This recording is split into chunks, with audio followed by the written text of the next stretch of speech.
안녕하세요. 3월 7일 목요일입니다. 안녕하세요. 앙골라 방송 시작하겠습니다. 오늘은 백민경 기자와 함께 하겠습니다. 짤막하게 자기소개 부탁드려도 될까요? 네, 안녕하세요. 저번에 그 저출산 대책에서 한번 같이 방송을 했었죠. 저는 국제부 백민경 기자입니다. 어서 오십시오. 네. 오늘은 어떤 소식을 좀 다뤄볼까요? 네, 지금 오늘이 3월 7일이에요. 내일이 3월 8일인데 저희 방송 같이 듣고 계시는군요. 죄송합니다. 소리가 좀 들려서 잠깐 끄고 하겠습니다. 네. 내일이 3월 7일이고 이게 이제 3월 8일이고 여성의 날인데 아일랜드 있죠? 그 영국의 이제 더 서쪽에 있는 서쪽에 있는 섬인데요. 아일랜드에서 여성의 날을 맞아서 지금 국민 투표를 준비하고 있습니다. 맞습니다.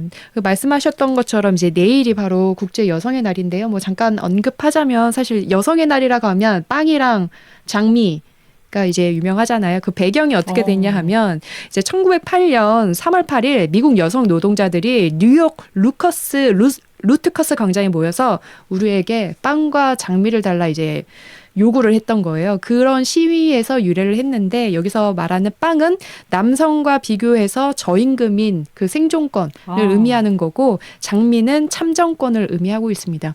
제가 아는 분의 남편분은 항상 여성의 날에 자신의 부인한테 장미꽃을 선물하더라고요. 참 스윗한 분입니다. 네. 굉장히 스윗하네요. 네. 그분이 좀 떠올라서 국제 여성의 날이 어떤 의미를 좀 유래를 갖게 됐는지 잠깐 언급하고 넘어갔고요. 그 앞서 말씀하셨던 것처럼 오늘 저희가 들고 온 소식은 아일랜드 소식입니다. 이제 내일 여성의 날을 맞이해서 국민투표에 붙이는데 어떤 내용의 국민투표인 거예요? 일단 헌법을 고치는 내용인데요. 헌법 바로 이런 내용입니다. 이제 정말 의외의 내용일 수도 있는데요. 아일랜드 헌법에 이런 내용이 있어요. 엄마들이 경제적 필요 때문에 어쩔 수 없이 노동에 참여해서 집안일을 못하지 않도록 노력해야 된다. 약간 이런 내용인데요. 정확하게 제가 조문을 찾아서 읽어드리면요. 아일랜드 헌법의 41조 2항입니다. 국가는 여성들이 가정에서의 역할을 통해 국가를 뒷받침한다는 점을 인식한다. 그러므로 국가는 엄마들이 경제적 필요에 의해 어쩔 수 없이 노동에 참여해서 가정에서 그들의 의무를 게을리하지 않도록 노력해야 된다. 이런 내용입니다. 네, 그러니까 지금 화면으로도 저희가 잠깐 보여드렸는데 이게 바로 아일랜드의 헌법이에요. 저희가 캡처를 해왔는데 그 41조에 패밀리라는 조항이 있더라고요. 여기에서 그 가족을 정의를 하고 그리고 가정 내에서의 여성의 역할을 정의를 하고 있는 조문입니다. 앞서 말씀드렸다시피 이제 아일랜드 헌법 41조 2항에서는 여성의 역할에 대해서 이제 정의를 하고 있어요. 바로 여성은 가정에서의 역할을 통해 국가를 뒷받침한다. 네. 저는 이게 가정에서의 역할을 통해서 국가에 기여한다라고 헌법에 못 박아놓은 것도 상당히 신기했는데요. 이게 또 노동도 이제 지금 저희 같은 경우도 사회에서 일을 하고 있잖아요. 근데 그런 게 아니라 가정에서의 의무. 그러니까 이거는 의무예요. 집안일이겠죠, 아마도. 그거를 의무로 해가지고 이거를 게을리하면서 노동에 참여하면 안 된다라는 걸 헌법에 못 받고 있어요. 저는 이 부분이 너무 신기하고 의외였어요. 맞아요. 그러니까 아일랜드가 사실 카톨릭 국가긴 하지만 어떻게 보면은 조금 개혁적인 법안이 최근에 통과됐잖아요. 2015년에는 동성 결혼을 합법화하고 2018년에는 낙태를 합법화했는데 아일랜드 헌법에 이런 내용이? 저도 상당히 최근 기사를 봤을 때는 진보적인 국가라고 생각을 했었는데 아직도 이런 내용이 있다는 거에 굉장히 놀랐고 아일랜드를 좀 잘 모르시는 분들을 위해서 조금 설명을 드리자면요. 아일랜드는 1인당 GDP가 세계 3위 수준인 곳입니다. 물론 좀 부침이 있긴 합니다. 근데 1980년대 이후에는 이제 외자를 많이 유치를 해서 금융업이 잘 돼서 굉장히 잘 살았던 데고 물론 약간의 그 부침도 있고 또 거품도 껴있다고는 합니다. 그게 이제 금융업으로 잘 되다 보니까 조세 피처로도 많이 쓰이고 해서 저 GDP에도 상당히 거품이 있다고는 하는데 어쨌든 간 수치로 봤을 때는 잘 사는 나라잖아요. 네, 뭐 네. 빈부격차가 있다고는 하지만 네. 그렇게 치고 또 되게 특이한 부분은 1990년대 이후에 여성 대통령이 2명이나 나왔던 맞아요. 곳입니다. 네네네. 네. 그래서 우리가 일반적으로 잘 사는 나라, 이 선진국은 문화의 수준이나 사회의 수준도 선진적일 거라고 당연히 생각을 하는데 이 헌법 이거 뭐냐고요. 저는 그렇죠. 이 내용이 되게 시대착오적이라고 생각을 했어요. 그래서 실제로 이게 언제 생겼나 봤더니 네. 지금 이 헌법의 아버지 예. 이 조항을 만든 분들 그 사진 나가고 있습니다. 예. 네. 이게 1922년도에 저분들이 이제 아일랜드 헌법을 처음 만들 때 모였던 그러니까 파운딩 파더 같은 분들이에요. 근데 이 이제 헌법은 결국에 여러 가지 논란을 겪으면서 1937년에야 이제 확실하게 만들어집니다. 그런데요? 예. 그런데 이게 저는 사실 이런 배경 같은 게 우리나라에선 사실 지금 생각하기 너무 어렵고 우리나라의 1930년대를 생각해도 사실 이런 내용이 들어가기는 좀 어렵다고 생각을 해서 좀 찾아봤더니 네. 가톨릭이랑 연관이 있더라고요. 예. 가톨릭이랑 연관이 있었군요. 그러니까 아무래도 그 시기에서는 그 여성의 역할이 무엇일지 그 부분에 있어서도 이분들이 이제 모여서 이제 정리를 한 건데 사실 그 당시에도 비판을 되게 그 37년 제정 당시에도 거센 비판을 받았어요. 그러니까 여성을 영구적인 열쇠로 밀어내는 파시스트의 모델이다. 이러한 목소리가 나왔는데요. 네. 사실 이게 현실로 됐다고 봐도 될 것 같아요. 이 조항은 아일랜드 여성을 이 집안에 가두는 근거가 됐다고 이 아일랜드 내에서 계속된 비판을 받고 있습니다. 실제로 당시의 사회 상황을 반영해서 이런 이제 조항이 생겼는지는 모르겠지만 실제로 이게 아일랜드 여성들한테 상당히 많은 영향을 줬던 게 어떤 일들이 있었냐면 이 일을 잘 하다가 결혼과 동시에 여성한테 이제 사임해라. 이런 일들이 가끔 있었다고 합니다. 그래서 공공부문의 직장, 그러니까 공무원이죠, 우리로 따지면 아니면 반국가 부문의 직장에서 사임하도록 요구했을 때 실제로 이 조항을 들어서 너는 사임을 해라 이랬고 나중에 이제 이런 법적 조항의 중요성이라는 거는 이게 법적 다툼이 됐을 때 이 조항을 들어서 아니 이건 합법이다. 그러니까 너가 당연히 그만둬야지. 이렇게 진짜 실질적인 차별로 이어졌었다는 거죠. 네. 그리고 이런 식의 제한은 무려 1973년까지 계속됐다고 합니다. 그러니까 너 헌법에 명시된 대로 가정의 복무를 우선시해야 되니까 우리 일은 그만하야. 그렇죠. 실제로 그렇게 되면은 이제 뭐 남성 노동자들이 들어왔을 때 이 사업주 입장에서 어떤 이유인지는 몰라도 만약에 이제 여성이 아이를 낳고서 결혼을 하고 또 아이를 낳고 일을 하다 보게 되면 약간의 그 어려운 점들이 있을 수 있는데 이런 거를 사실 지금은 제도에서 책임을 지고 있지만 당시에는 남성 노동자들로 대체하는 것들이 합법화가 됐다고 한다면 여성 노동시장에서 여성들이 얼마나 불리하고 또 얼마나 많은 피해를 봤을지 무려 40-50년 동안 있었던 거기 때문에 충분히 추측할 수가 있습니다. 그런데 이 법안을 개정을 해야 된다, 폐기해야 된다 이러한 움직임이 굉장히 많았는데 어떻게 21세기 2024년까지 이루어지게 됐냐 이것도 되게 맞아요. 상당히 오랜 기간에 이거 너무 이제 구세대적이다. 국민 투표를 해서 바꾸자 이런 목소리들이 굉장히 높았는데 정말 죄송하지만 지긋지긋하게 살아남았습니다. 그 내용을 보면요. 처음에 폐기가 공론화된 거는 물론 잠깐 설명드리자면 유럽의 1970년대, 80년대는 여성운동이 굉장히 강했던 시기입니다.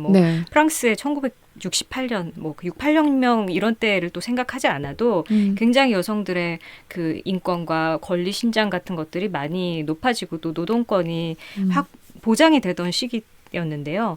폐기가 이거 더 이상 안 되겠다. 폐기가 처음으로 공론화된 거는 이제 1993년이었어요. 1993년. 예, 요 당시에 이제 여성의 지위라는 제목의 보고서가 나오면서 이거 빨리 이제 없앱시다. 뭐 이런 얘기들이 나왔었는데 그 당시에 좀 흐지부지 됐고 또 거기서 20년이 또 지나요. 2013년 시민의회가 다시 한번 폐기를 요구하는데 다시 또 뭉개입니다. 이렇게 잘 안 됐어요. 그다음에 2018년에 찰리 플래너건 전 법무부 장관, 이번엔 법무부 장관이 나섰습니다. 예, 이제 이번엔 되겠죠. 그렇죠. 그러고 나서 이제 또 총리가 뭐 국민투표를 약속했는데 또 안 됐습니다. 그래서 그리고 이제 2024년도까지 온 거네요. 그렇습니다. 최근의 기사들을 보면 이거 네. 없애야 된다, 뭐 컨스티튜셔널한 프로블럼이다 막 하면서 계속해서 기사들이 나오고 있는데 연도를 보면 2021년에 또 2022년에 또 2023년 말 지금 거의 그래서 분위기가 만들어졌으니까 내일 한번 다시 밀어붙여 보겠다는 건데 사실 잘 될지. 근데 그때 네. 기사들을 보면 다 똑같아. 구식 헌법. 아, 드디어 뭐 개정한다. 그렇죠, 이건데 그렇죠, 그렇죠. 계속 무산된 거더라고요. 당장 저희가 이틀 뒤에 봤을 때 투표 안 했을 수도 있습니다. 그러니까요. 근데 이제 그렇다면 지금 국민 투표를 놓고 여론은 어떤지 조금 살펴볼게요. 찬성과 반대 여론은 어떤지 이제 기사를 찾아봤는데 네. 찬성은 굳이 언급을 하지 않아도 당연하게 그러니까 헌법의 개정이 필요하다는 목소리가 이제 너무 좀 이해가 가잖아요. 뭐 간략하게 언급이 되면 찬성 이 헌법이 개정될 필요가 있다라고 목소리를 높이는 쪽의 목소리입니다. 여성은 이 구식된 헌법으로 인하여 목소리를 잠시만요. 이게 이미지를 한번 좀 보여드리려고. 네. 네, 보여드리고 있습니다. 뭐 와. 특별한 건 아니고요. 이게 뭐 yes 뭐 운동이라고 해서 좀 움직임이 있더라고요. 그러니까 이 찬성 쪽의 목소리는 이 헌법으로 인해서 여성은 꿈과 야망을 줄여야만 했고 그리고 나이가 들어가면 들어갈수록 부적절한 임금과 소득에 직면할 수밖에 없었다. 이게 아일랜드 전국 여성위원회의 목소리입니다. 예. 또한 아일랜드에는 평등부라는 그게 있더라고요. 우리나라에 그러면 이제 양성평등부, 그 여성가족부, 그 얘기를 했잖아요. 지금은 여성가족부인데 이거를 꼭 여성을 그쵸. 위한 걸로 하지 말고 여가부, 그러니까 같은 성 양성평등의 부서로 만들자고 하는 목소리가 높았는데 실제로 아일랜드는 있는 곳이군요. 그러니까 아무래도 이제 평등부라는 부처가 있는데 우리나라의 여성가족부라고 좀 생각이 들긴 하더라고요. 예. 아무튼 이 평등부의 장관이 주장하는 것은 여성의 자리는 직장과 교육, 가정 등 자신이 원하는 곳이면 어디든지 있다. 어디든지 갈 수 있다. 이렇게 주장하고 있습니다. 또한 뭐 내 아이들의 여성의 자리는 집이 아니라 혁명에 있음을 알았으면 좋겠다. 이러한 목소리도 나오고 있고요. 그런데 이제 반대자의 목소리 어떤 주장을 하고 있냐면 여성이 가정에서 하는 일이 공공선에 기여한다는 것이 꼭 성차별이냐? 이렇게 의의를 제기를 하고 있습니다. 사실 저는 어떤 의미로는 헌법에서 여성의 노동의 가치, 그거를 국가에 대한 기여로 인정한다라는 부분에 대해서는 생각보다 이것 꼭 나쁜 것만은 아니겠다 그런 생각도 살짝 들었거든요. 물론 네. 그게 나중에 법적으로 여성들을 노동시장에서 밀어내는 그런 조항으로 발효가 됐기 때문에 문제겠지만은 사실 그 취지 자체는 그렇게 나쁘지는 않았었을 거라고 생각을 합니다. 네. 그리고 이 개정안 문구가 좀 논란이 되고 있는 것 같더라고요. 예. 이 반대하는 쪽의 이제 논리는 이번에 개정안의 문구가 뭐냐면 가족 구성원들이 유대 관계에 따라 서로 돌봄을 제공해야 공공선을 달성할 수 있음을 국가가 인정하고 국가가 지원에 노력해야 한다. 이렇게 개정된다는 거예요. 그래서 이 돌봄이라는 게 왜 주로 가족 구성원의 책임으로 왜 헌법에 명시를 하느냐? 그런 이렇게 문제가 반발을 될 수 하고 있는 있군요. 전 거고요. 처음 들었을 때 이게 뭐 그렇게 나쁜 내용인가 싶었는데 돌봄을 뭐 사회나 국가가 하는 것이 아니라 왜 가정 안에다가 두고 모든 책임을 거기다 떠맡기느냐 이런 취지의 비판이겠군요. 네, 그렇게 비판하고 있고 또한 국가가 이러한 이들 가족을 위해서 지원하기 위해 노력해야 한다. 이러한 이 문구도 이제 우려가 된다는 거예요. 이거 국가가 관련된 예산을 삭감하려는 시도 아니냐. 이렇게 또 비판적인 시각도 나오고 한수 있습니다. 앞서서 보고 있습니다. 네네. 그 최근에 이달 초에 썬데이 인디펜던트와 아일랜드 싱크스가 여론조사를 실시를 했는데 찬성과 반대 여론조사를 했단 말이에요. 당연히 찬성이 높았겠죠. 근데 또 절대적으로 높은 건 또 아니더라고요. 그렇지가 않아요. 찬성이 39%, 반대가 24%였습니다. 그러면은 나머지는 도대체 뭔가요? 나머지가 이제 결정을 아직 못했다. 그리고 투표하지 않겠다라고 토탈해서 36%가 나왔습니다. 이거 진짜 투표를 까봐야 알 수 있는 내용일 것 같아요. 그러니까요. 지금 뭐 다른 데서 보기에는 충분히 바로 문제가 있다. 이거 바로 드러내야 되는 거 아니냐라고 생각을 하는데 결국에 국민 투표가 이렇게 늦어진 거는 사회적 합의가 완전히 되지는 않은 그런 상황을 보여주는 것 같네요. 맞아요. 그래서 이제 금요일날 현지 시간 금요일날 투표가 있을 예정인데 결과도 저희가 한번 지켜봐야 될 것 같습니다. 예, 너무나 궁금해집니다. 지금. 그렇습니다. 뭐 그나저나 예. 네. 저 좀 궁금한 게 네. 지금 이제 박 선배 같은 경우는 결혼을 하셨잖아요. 네. 예. 가사노동 집에서 얼마나 하고 계신가요? 저는 생각보다 가사노동을 좋아해요. 아, 저도 뭐, 네. 설거지하는 거 좋아하고 설거지를 좋아하시- 설거지 빼고 화장실 청소하는 거 되게 좋아요. 좀 아니, 왜 특이하죠? 좋아하시는 거죠? 왜죠? 그러니까 뭔가 화장실 청소하면 되게 개운해진다라는 느낌이 있어서 화장실 청소 좋아요. 화장실 좀 특이하죠. 청소 좋아하시고. 좀 가장 안 좋아하는 항목이 있다고 하신다면? 뭐 쓰레기 분리수거 아, 역시, 예. 뭐, 그리고 음식물 쓰레기 버리기? 저도 그게 너무 싫습니다. 맞아요. 네네네. 뭐 그렇게 돼 있는데 항상 이제 가정을 꾸리게 되면 하루에 한 몇 시간 정도 사실 퇴근하시면 굉장히 늦은 시간이잖아요. 네. 댁에 가시면 이제 아이들도 좀 다시 돌보셔야 되고 네. 그다음에 집안일을 하면 그때부터 뭐 이제 식사하고 뭐 치우고 네. 그다음에 뭐 아마 그렇게 되면은 베개나 침대 이런 것도 계속 안 해요. 안 하신다고요?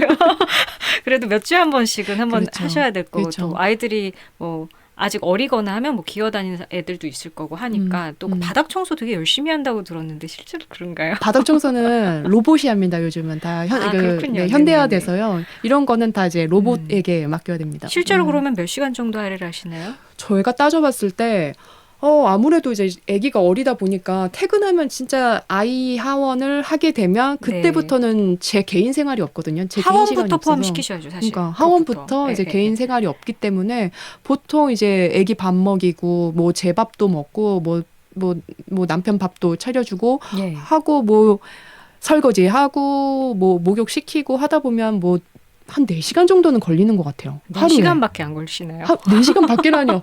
내 인터넷 할 시간이 없어요. 이거 핸드폰으로. 할 시간이 없어요. 뭐 TV 뭐 넷플릭스 볼 시간이 없어서 아쉽습니다. 그럼 4시간씩 하시고 사실은 주말에 안 쉬실 거잖아요. 그러면은 못해도 한 달에 120시간 정도 일하시는 건데. 이 그렇죠. 계산하면 예, 계산을 하면 그렇게 될 것 같습니다. 평일로 따지면 4시간 곱하기 5, 4, 20에 주말까지 하면은 그렇죠. 한 120시간에서 네. 사실은 뭐 이상 일반적인 되겠네요. 노동이라고 한다면은 토요일, 일요일에 1.5를 곱해야 되고 그쵸. 또 야간 수당이 붙으면 더 비싸지겠지만 네. 이제 뭐 그런 거를 다 제하고 한다고 했을 때 한 달에 한 120만 원에서 한 150만 원 정도. 그리고 또 그렇게 가사 일을 하신 지 몇 년 차 정도 되셨죠? 저요? 저 가정을 아무래도 그렇죠. 근데 가정을 꾸린 것부터 시작을 가정 해야겠죠. 꾸리는 것부터요? 네네네. 제가 언제 결혼했죠? 잠깐만. 한 3년 이러네요. 3년 된 것 같습니다. 3년 그럼 3년 차, 4년 차시겠군요. 네네. 그러면 이제 뭐 그 경력도 인정을 하고 그러면 네. 이 가사 노동을 얼마로 봐야 될지 저희가 지금 계산하고 있는 이유가 네. 실제로 이거를 우리나라에서도 계산을 하기 시작했어요. 오. 이게 2014년까지의 통계를 가지고서 왜 이렇게 오래 걸렸는지 모르겠지만 네. 2018년에 계산이 나오는데요. 네. 가사 노동의 가치를 시간당 1,569원으로 잡았습니다. 1,500 약간 최저임금이네요. 아니죠. 2014년 기준으로 생각하시면요. 당시 최저임금의 2014년 기준. 예, 14년으로 따지면 그때 최저임금이 5,210원이었어요. 그러니까 2배 정도. 네. 최저임금의 2배 정도는 줘야 된다라는 게 이게 통계청의 계산이었는데 이때 굉장히 난리가 많이 났었죠. 일단 전체 그래서 우리나라 여성들이 이제 그 가사 노동을 하는 거를 계산을 해봤을 때 이게 한 370조 정도 된다. 오. 그리고 최근에 지금 2024년이잖아요. 예. 최근에 새 통계가 나왔습니다. 네. 지금 500조 정도로 추산하고 있어요. 엄청난 금액이에요. 그러니까요. 거의 국방비의 1년 국방비 예산에 지금 준하는 금액이거든요. 네. 집안일이 나라를 지키고 있다라네요. 그러니까 집안일은 뭐 여성이 되나요, 국한해서 이게? 되는 게 아니라 이제 남성이든 여성이든 모두 함께 참여해야 하는 일이니까요. 그렇죠. 그래서 이제 뭐 여성 민우회가 실시했던 그런 의식 조사에서는 주부들이 한 절반 정도는 자기들의 가사 노동 가치를 한 100에서 150만 원, 한 200만 원 정도로 추산을 하고 있었고 지금 이게 상당히 예전 통계이기 때문에 지금으로 따지면 그래도 200에서 한 250만 원 정도를 얘기한다고 합니다. 네. 네.